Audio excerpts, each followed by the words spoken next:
When German soldiers were taken prisoner during World War II, they expected harsh treatment. They had been told their captors would show no mercy. But upon arrival at American-run camps, their fears began to fade. The guards were firm but respectful, following clear rules. Instead of cruelty, the POWs saw organization and discipline. They were given food, water, and medical attention. Instead of cruelty, clean clothes and proper sleeping quarters were provided. Many were confused by such fairness.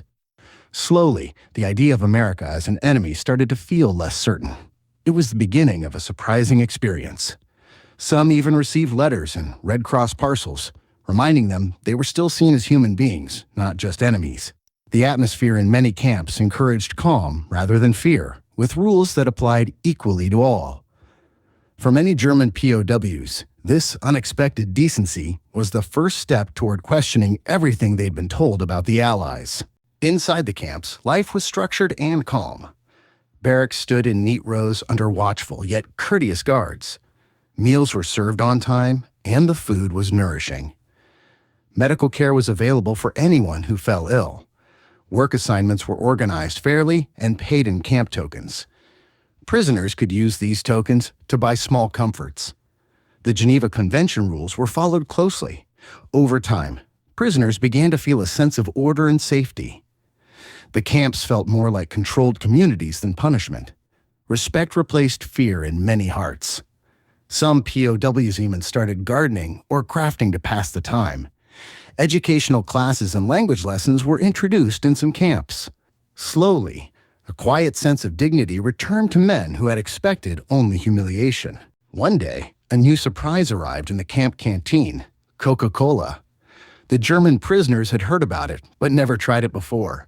They carefully opened the bottles, unsure what to expect. The fizz and sweetness caught them completely off guard.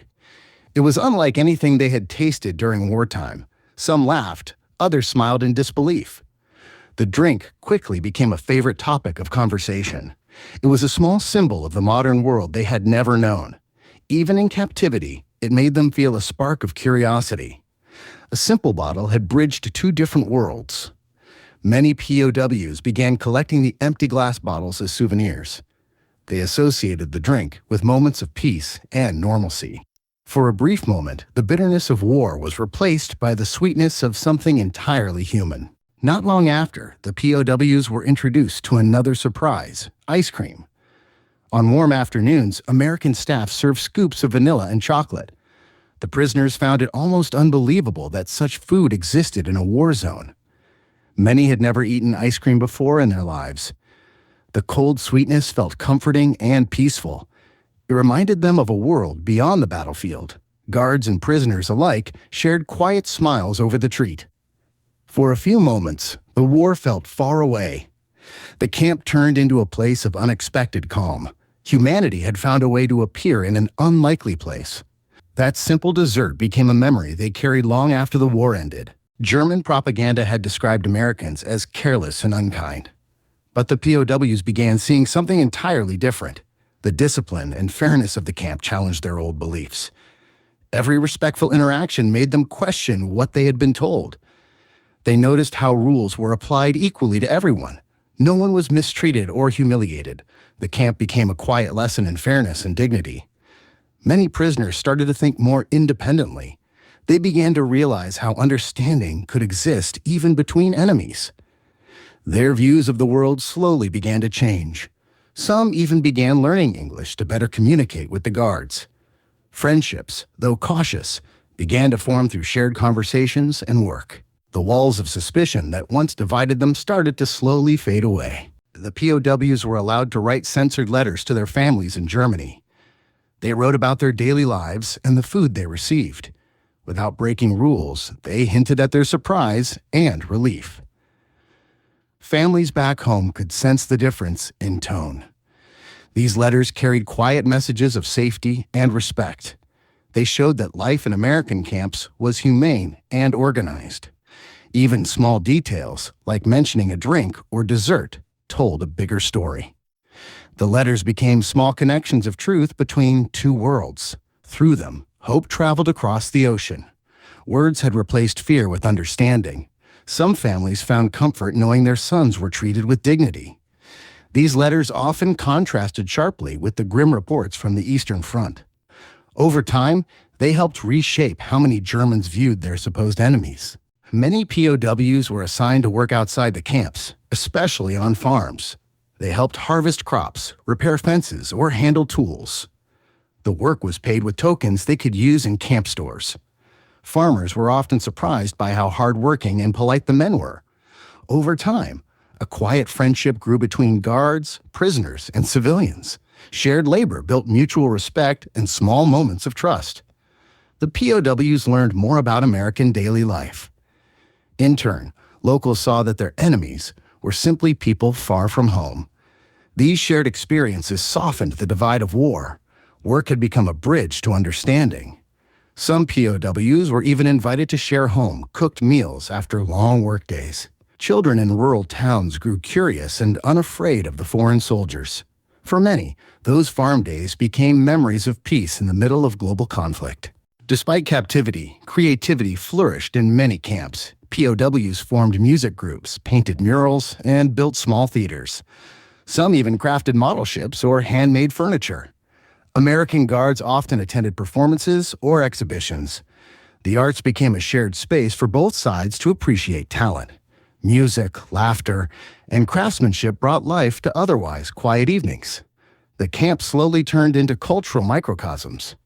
Through art, the POWs expressed hope, skill, and reflection. It reminded everyone that humanity does not disappear in war. Creativity became a language everyone could understand. Some performances even included American songs sung with German accents, bringing smiles to all. These moments of shared culture built silent bridges stronger than any political speech. Among all the experiences, Coca-Cola stood out most vividly. It represented more than a drink, it was a symbol of abundance and optimism. In Germany, scarcity was normal. Here, even prisoners shared luxuries. Some POWs saved the empty bottles as souvenirs. To them, it captured the spirit of freedom and possibility. It was strange to find kindness in captivity, but it was real. That sweetness became a lasting memory for many. The drink's simplicity carried powerful meaning. It reflected an idea of fairness, even during conflict. Small gestures had left a deep impression. Some POWs at the first sip felt like tasting peace itself. The memory of Coca-Cola in a prisoner's hand became a quiet legend among them. Decades later, it still stood as a reminder that compassion can exist even in the harshest times. Over time, the POWs observed how Americans worked, spoke, and treated others. They saw how order and freedom coexisted side by side. Rules were strict, but they were guided by respect. The guards did their duty with patience and restraint. This quiet example taught the prisoners more than speeches could. They learned that strength could come from fairness, not fear. Conversations slowly replaced suspicion. Many realized that understanding an enemy could lead to peace. The camp became an unexpected classroom of empathy. Every day behind fences offered a new lesson in humanity. Some POWs later admitted that their time in captivity changed their entire outlook on life. They discovered that character and kindness could cross borders more easily than bullets. In those lessons, many found the first seeds of reconciliation that would later rebuild a divided world. In a time of uncertainty, small comforts meant everything. A warm meal, a kind word, or a bottle of soda lifted spirits. Such moments reminded the POWs that compassion was still alive. They began to smile more, and the atmosphere grew lighter. The Americans treated them as individuals, not as numbers. That dignity gave them hope for life beyond the camp. Some even developed a fondness for simple American customs. These small gestures built lasting memories. They proved that kindness could survive even in wartime. Humanity was the quiet hero of their experience. Some POWs view lessons foment life differently. They realized that mercy could be stronger than hatred. In their hearts, gratitude quietly replaced bitterness. When the war ended, news spread through the camps with mixed emotions. Many POWs felt relief, but also uncertainty about returning home. They had grown used to the structure and decency around them. Farewells between guards and prisoners were often sincere. Some exchanged small gifts or photos before leaving. There was gratitude on both sides for shared respect. The journey home was filled with reflection. The memories of how they were treated stayed with them. They had entered the camps as enemies, but left with understanding. Compassion had changed the meaning of victory. Some wrote later that they learned more about democracy inside fences than they ever had in freedom. Others shared their stories back in Germany, inspiring post-war reconciliation. The kindness they received became a quiet part of rebuilding trust between nations. Back in Germany, the returning POWs faced a country changed by war. Cities were damaged, and life was difficult. Yet, many carried new perspectives from their time in America. They spoke about fairness, order, and mutual respect. These stories influenced how communities rebuilt their lives. Simple acts of kindness had left permanent marks. Some even said their time in the camps opened their eyes to new ideas. They wanted their homeland to embrace cooperation and peace. The experiences of captivity had become quiet lessons in rebuilding. From hardship came hope for renewal. Some former POWs later worked toward fostering friendship between the U.S. and Germany. They became living examples of reconciliation through experience, not ideology. The humanity they witnessed in captivity helped lay early foundations for a peaceful Europe. In the years that followed, Germany and the United States became allies. Many former POWs supported democratic values and peaceful progress. Their memories of fair treatment helped shape post-war relationships.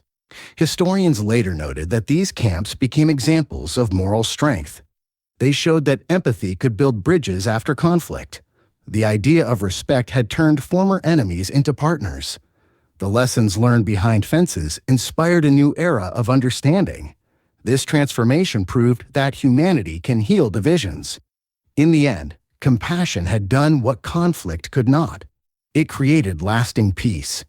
The legacy of those camps lived on in friendships, diplomacy, and shared ideals. What began with ice cream and Coca-Cola ended with unity between nations.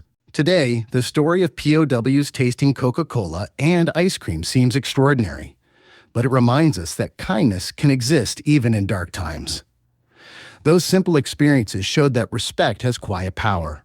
For many, the memory of those small moments lasted a lifetime. A cold drink or a sweet dessert became symbols of hope. They proved that goodness can appear when least expected. The POWs left with more than freedom. They left with wisdom. Humanity had reached them through everyday gestures. Their story is not about war, but about compassion, and that remains its most powerful lesson. These memories continue to inspire documentaries, books, and exhibitions today. They remind future generations that peace begins with understanding. Even in history's hardest moments, empathy remains the greatest victory.